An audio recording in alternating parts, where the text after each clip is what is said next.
جی ناظرین، بریک کے بعد آپ کو خوش آمدید کہتے ہیں۔ ایک طرف تو دنیا کے اندر نئے اتحاد بننے جا رہے ہیں، دوسری طرف بھارت اور چین کے درمیان کشیدگی میں اضافہ ہو رہا ہے، اور اطلاعات یہ ہیں، بلومبرگ کی رپورٹ یہ ہے کہ بھارت نے چین کے ساتھ اپنی سرحد پر 50,000 فوجی تعینات کر دیے، اور دوسری جانب اطلاع یہ ہے کہ چین نے بھی پیپلز لبریشن آرمی تبت سے سنکیانگ کی طرف موو کی ہے۔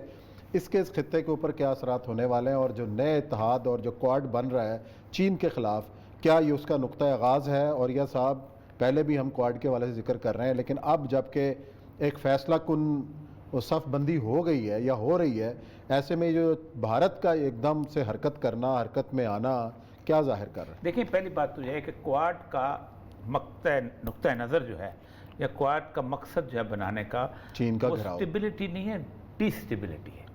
جب ڈی سٹیبلٹائز کرنا ہوتا ہے کسی علاقے کو تو اس وقت مختلف ایونیوز دیکھے جاتے ہیں۔ امریکہ یہ نہیں چاہتا کہ یہاں پر انویسٹمنٹ ہو، امریکہ یہ نہیں چاہتا کہ یہاں کاروبار آگے بڑھے، امریکہ یہ نہیں چاہتا یہاں اکنامک ڈیولپمنٹ، امریکہ چاہتا ہے کہ یہ خطہ بد امن ہو جائے۔ اور بد امن جب اس لیے ہو جائے کیونکہ چائنیز اکنامک جو ایکٹیویٹی ہے وہ جو ہے وہ ختم ہو۔ اب G7 کے اجلاس میں انہوں نے کہا ہے کہ ہمارے پاس دو راستے ہیں۔ ایک تو یہ راستہ ہے کہ چین کو مال باہر لے جانے سے روکا جائے اور چین کی اکانومی کو تباہ کیا جائے، صحیح، اور دوسرا راستہ یہ ہے کہ چین نے جن 68 ملکوں کے ساتھ معاہدے کیے ہوئے ہیں، ہم ان ملکوں میں بھی جا کے اپنے معاہدے جے کے اس کریں۔ مطلب ایک چین نے معاہدہ کیا ہے کہ ہم آپ کو یہاں پر ایک بہت بڑی فیکٹری لگا کے دیتے ہیں جو کہ مختلف قسم کے پروڈکٹس بنائے گی، آپ اس کی جگہ کہیں کہ ہم لگا دیتے ہیں۔ انہوں نے اعلان بھی کیا G7 اجلاس کے لیکن اندر۔ عثمان صاحب، سب سے بڑی بات یہ ہے کہ چائنیز جو ہے نا ماڈل، اٹس چیپ، یہ سستا ہے۔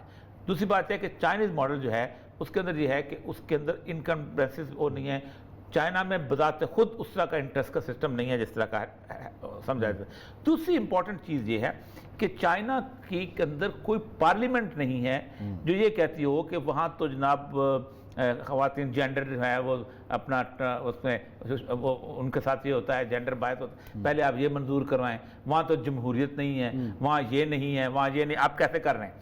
وہ جو بیسک رپورٹ ہے نا کویٹ کے اوپر، وہ رپورٹ جو آسٹریلین بیسس تھنک ٹینک نے بنائی ہے، جس کو امریکہ نے تسلیم کیا کہ امریکہ جو ہے وہ عین بیچ میں جنگ لڑتے ہوئے کانگریس اس کی پابندی لگا دے گی کہ ہم نہیں دیتے پیسے، تو اس وقت امریکہ کہہ رہا ہے کہ چائنا میں تو مسئلہ ہی کوئی نہیں، چائنا میں تو پریزیڈنٹ جی نے کہنا ہے وہ دے دو دے دو، ایک سنگل کمانڈ ہے۔ اب حالت یہ ہے کہ چائنا اب ڈسٹیبلٹی چائنا کیسے ہو سکتی؟ تین راستے ہیں۔ ایک راستہ یہ ہے کہ آپ انڈیا کی اور چائنا کی لڑائی کرا دیں، اور انڈیا کا سے بڑا بارڈر چائنا کے ساتھ صرف روس کا ہے اور کسی کا نہیں۔ یہ چائنا کا جو بارڈر شروع ہوتا ہے یہ برما کے کونے سے شروع ہوتا ہے اور پاکستان کے یہاں تک آتا ہے۔ اس کے بیچ میں بہت بڑا پہاڑ آتا ہے ہمالیہ، جو اقبال کہتا ہے ہمالیہ کے چشمے ابلنے لگے، لیکن ہمالیہ جو ہے اس کے اپنے دونوں طرف جب ختم ہوتا ہے تو راستے میں ایک سلگری کوریڈور آتا ہے جس کو کہتے ہیں ایک ہینڈز نیک، یعنی یہ انڈیا کا پورا جسم ہے، اس کے بعد یہ آسام ہے، یہ گردن ہے، یہ گردن کو 22 کلومیٹر ہے ٹوٹل۔ اس 22 کلومیٹر کے اندر جس کا قبضہ ہے اسی کا باقی ایسٹ ہے۔ اب وہ چائنا نے جس دن موو کرنا ہے تو بنگلہ دیش نے بھی انڈیا سے کٹ جانا ہے اور آسام نے بھی انڈیا سے کٹ جانا ہے اور یہ معاملہ جو ہے بالکل ختم ہو جانا ہے، مسئلہ ہو جائے گا۔ دوسرا علاقہ ہے یہ والا، اب وہاں لڑائی اتنی نہیں ہوگی، یہاں اس لیے لڑائی ہوگی اس جگہ پہ جو تبت کی آپ نے بات کی ہے، اور اس کے بعد جو لیک ہے بہت بڑی، کہ اس لیے کہ پاکستان امریکہ اس وقت دو تیر سے شکار کھیلنا چاہ رہا ہے، اور مجھے ڈر اسی بات کا ہے۔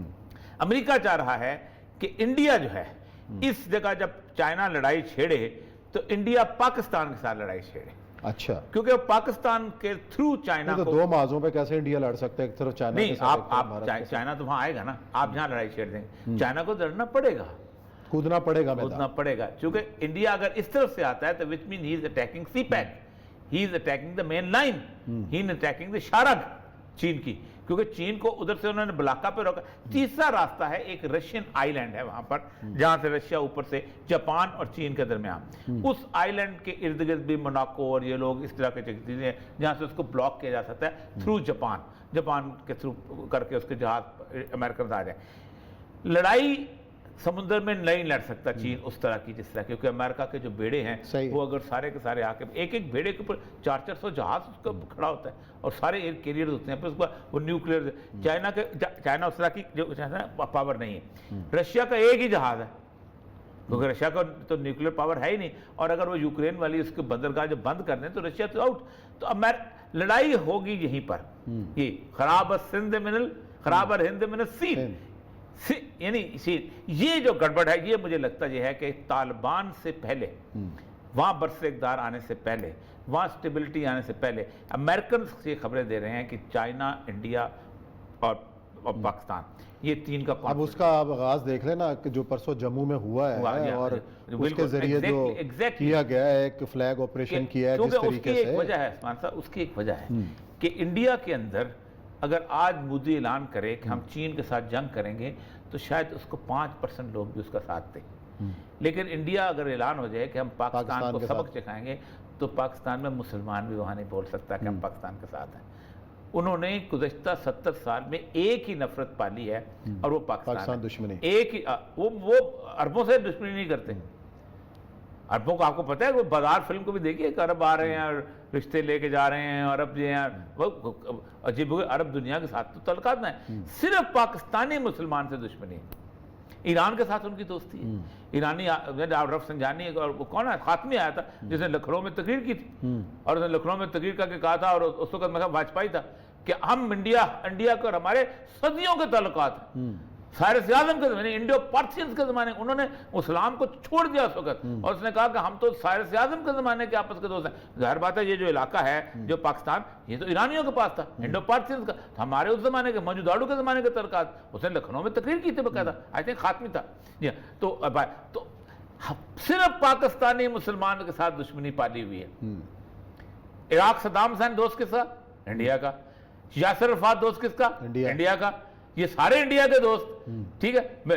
قذافی دوست کس کا عثمان؟ انڈیا کا. بشار الاسد جیسے لوگ دوست رہے اس انڈیا کے. ناصر جیسے دوست رہے. ناصر جو تھا وہ نہرو، ناصر اور ٹیٹو، یہ تین لوگ تھے کہ جنہوں نے نان لائٹ موومنٹ شروع کی تھی، اور نان لائٹ موومنٹ نے پاکستان کو دھکے دے کے نکال دیا تھا. صرف پاکستان کے ساتھ مسلمانوں کے ساتھ دشمنی ہے اور اس کی بنیاد پہ وہ لڑ سکتے ہیں. اچھا چلیں جی، اب تو یہ کہ ایشو ہے. دوسرا ایشو یہ ہے کہ جی اسرائیل کے حوالے سے باتیں چل رہی ہیں، اور خود جو اسرائیلی اخبار جو رپورٹ کر رہے ہیں کہ یہاں سے ایک شخصیت گئی ہے، زلفی بخاری صاحب کا نام لیا گیا ہے. حکومت بہرحال تردید کر رہی ہے، لیکن اس قسم کی خبریں شائع کرنے کا، اور اسرائیلی اخبارات، اسرائیلی میڈیا جب رپورٹ کرے، اگر یہی اسرائیلی میڈیا کسی اور سیاستدان کے بارے میں رپورٹ کرتا تو کیا بھونچال آتا؟ زلفی بخاری صاحب کا نام لیا ہوا ہے تو وضاحتیں ہو رہی ہیں. اس کا مقصد کیا ہوتا ہے؟ زلفی بخاری کا مسئلہ ہے کہ زلفی بخاری کے پاس برطانوی پاسپورٹ ہے، جا سکتے ہیں. میں آپ کو بتاؤں، ہاں جا سکتے ہیں. نہیں، کم از کم 50 سفرنامے ہیں بیت المقدس کے جو پاکستانی مسلمانوں نے لکھے ہیں جو برطانوی اور امریکی. لیکن یہ الزام لگانا کہ دو اہم شخصیات کا پیغام لے کے وہ گئے اور ان کے فلانے سے ملاقات ہوئی ہے، پہلی بات تو یہ ہے انٹیلیجنس چیف سے ملاقات ہوئی ہے. پہلی بات تو یہ ہے کہ یہ ملاقاتیں آپ دیکھیں، آپ کی ملاقات اس وہاں ہوئی تھی، کیا نام ہے اس کا، اس میں خورشید قصوری کی ہوئی تھی نا، خورشید قصوری کی ہوئی، اور انہوں نے مانا بات اس وقت آ گیا تھا.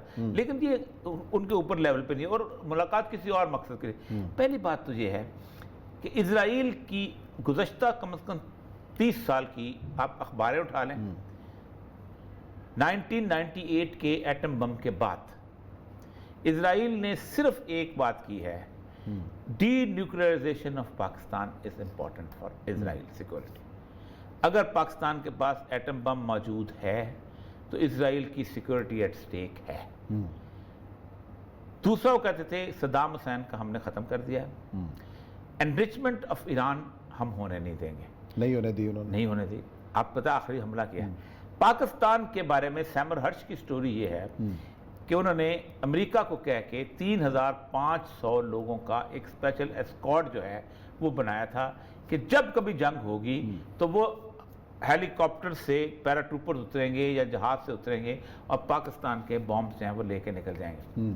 اب وہ پاکستان کے بم اس وقت ایسٹیمیٹ میں اس نے بتایا 166 ہیں مختلف جگہوں پہ، اور کسی کو کیا پتا. پھر سب دیکھیں لوگ سمجھتے ہیں کہ ایٹم بم جو ہے یہ باربی ڈال ہے، لے جاؤ. اچھا، وہ صلاحیت کو ختم کرنا، ڈی ڈیٹونیٹ کرنا اتنا مشکل کام ہے کہ اگر رستے میں چل جائے تو اپنے لیے مصیبت، اپنے لیے کیا پوری دنیا کے لیے مصیبت. وہ اگر پرائم ہوا ہے تب مصیبت. بہت سارے مسائل ہیں سائنسی قسم کے، لیکن وہ ایک انہوں نے بنایا تھا کہ ایک ایسی چیز بنائیں گے. اس کے بعد وہ پیچھے ہٹ گئی. یہ بھی واشنگٹن پوسٹ کی سٹوریز بہت لمبی چوڑی. اسرائیل کے لیے Pakistan is always a threat, اور وہ سمجھتے یہ ہیں کہ یہاں کسی بھی دن